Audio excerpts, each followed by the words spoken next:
So I think 100 is more than enough for today's ride.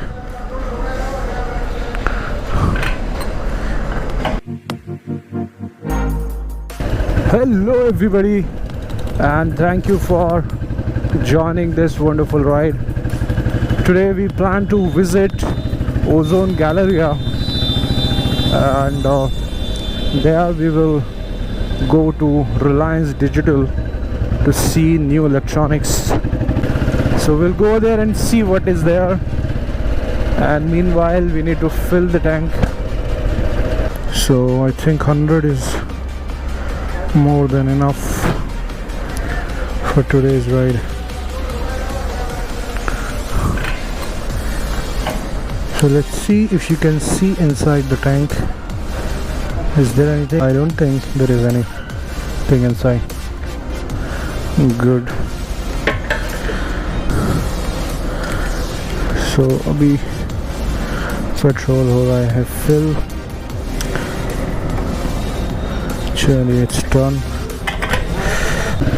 So let us change the plan.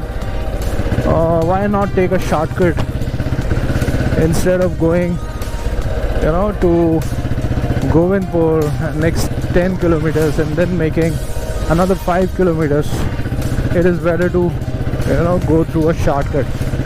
और अभी आप देख सकते हो कि यहाँ का जो माहौल है थोड़ा सा ह्यूमिड है, क्योंकि अभी जस्ट बारिश होके हटी है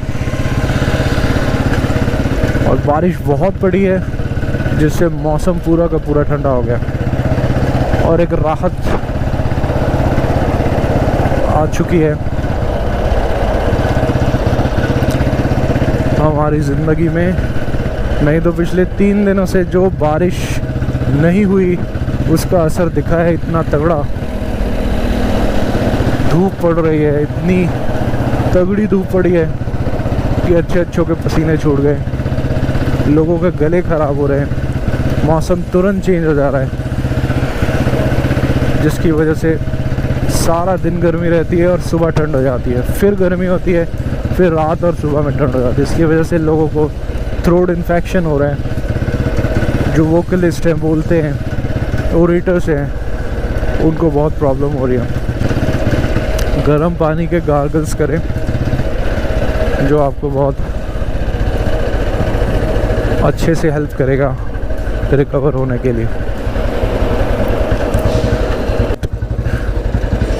And we have to be very careful because this is national highway. The speed limit is higher as compared to state roads. So हमें सोच समझ के क्रॉस करना है इसको. आप देख सकते हो गाड़ियाँ काफ़ी सारी आ रही है और बट हम रिस्क लेंगे और क्रॉस कर जाएंगे.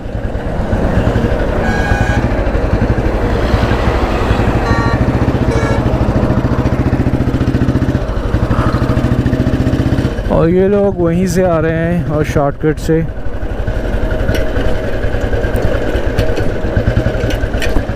रास्ता थोड़ा सा ख़राब है इधर, लेकिन आगे अच्छी रोड आ जाएगी.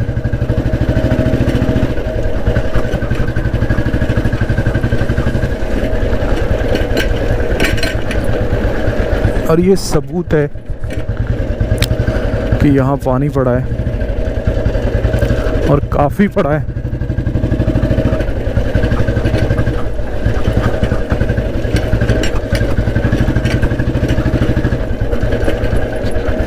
यहाँ से शॉर्टकट स्टार्ट हो जाता है. कूल. अगर आप विलियम वर्ड्सवर्थ की पोइट्री की बात करें, और मैं बता दूं मैं इंग्लिश लिटरेचर भी पढ़ाता हूँ कॉलेज में पिछले 6 साल से. Like I'm working as a assistant professor और PhD भी कर रहा हूँ इंग्लिश में.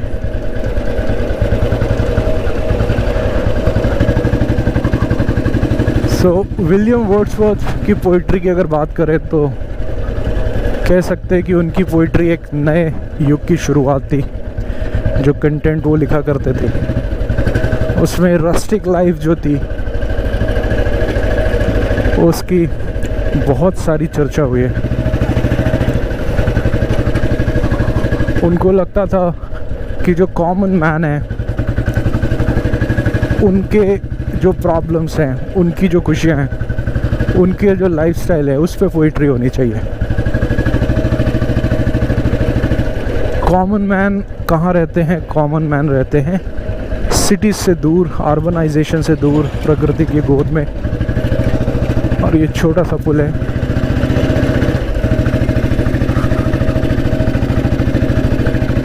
प्रकृति की गोद कहने का मतलब है कि नेचर के बहुत क्लोज रहते हैं तो हेल्दी होते हैं, उनके सब्जेक्ट्स अलग होते हैं, उनकी प्रॉब्लम्स अलग होती हैं, उनकी खुशियाँ अलग होती हैं, तो उस पर पोइट्री लिखी जाए। जैसे उनकी लूसी पोइम्स हैं। अभी लूसी तो एक मिस्ट्री बन के रह गई है, लेकिन काफ़ी सारे स्कॉलर्स ने ढूंढने की कोशिश की है कि लूसी क्या है।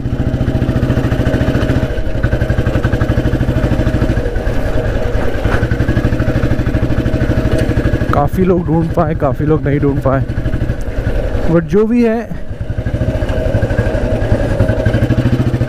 अगर आप पोएम्स पढ़ेंगे तो उसमें आपको पता चलेगा कि नेचर को लेके वो कितने प्रभावित थे। डैफोडिल्स भी बहुत अच्छी पोएम है उनकी। सो इनकी कविताओं ने जो कॉमन मैन है उसको सेंटर स्टेज पे ला के खड़ा कर दिया। और कुछ लोग समझते होंगे कि जो पोइट्री है, लिटरेचर है, आसान है, इसको तो जिनके मार्क्स कम आते हैं वो पढ़ते हैं, बट ऐसा नहीं है। ये अलग थॉट प्रोसेस है।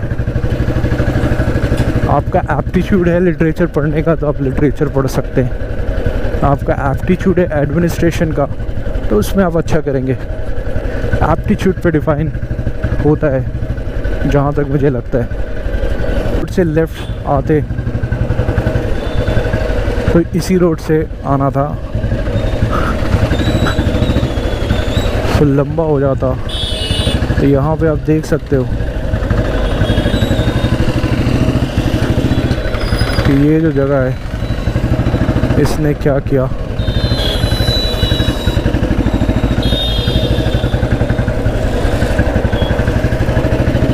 हमारा डेस्टिनेशन जो है उसके काफ़ी करीब पहुंच चुके हैं हम। तो मुझे तो लग रहा है जगह है,